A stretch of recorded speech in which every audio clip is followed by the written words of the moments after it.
Thutha wa thikũ igĩrĩ cia mĩario gatagatĩ ka anyiti itemi matigaine thũgũrĩ-inĩ ya nyama,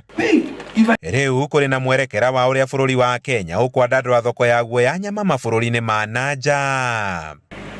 Ũũ nĩ thutha wa kĩgomano kĩa nyama kĩrĩa kĩratabanagĩrio Chakaranch kaunti-inĩ ya Nyĩrĩ kwendekithia wandĩkithia wa mũndũ wothe wendagia nyama nja wa bũrũri arĩ ta ikinya rĩa mbere kwagĩrithia nyama ĩrĩa ĩrĩkũrĩkanaga gũkorwo yumĩte Kenya. 1 month from now, we will begin to register all our livestock exporters so we can know who they are, we can be able to regulate what they are exporting and ensure that they don't dent the brand that we are building for our market, for our meat out there in the market. Kũringana na anyiti itemi aya, wandĩkithio ũcio ũrĩa ũgũtabanio thutha wa mweri ũmwe ũgũkinyanĩrio ministry ĩyo ĩkĩandandũra mũtaratara wayo wa njanjo kũrĩ mahiũ na ĩkĩandandũra ũheani wa mbegũ cia kĩrĩu nĩguo kwagĩrithia mahiũ ma gũkũ bũrũri-inĩ. We want to increase the resilience of our animals so that they can be more resistant to drought, more resistant to disease,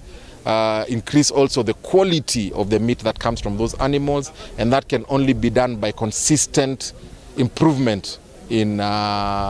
breeds. Mbeũ njĩthĩ onayo nĩ ĩgwetetwo kũnyita itemi gũkũria kĩoneki kĩa bũrũri kwendagia tani makĩria wa mirioni 1 cia nyama nja wa bũrũri gũgĩkinyĩria mwaka wa 2028, makĩendwo kũhũthĩra ũũgĩ wa nenda-inĩ kũrĩma ũrĩmi wa kĩrĩu na kwĩmathĩra ngombo itarĩ na njoherera irĩ igũrũ. Partly what we're also going to do is invest in those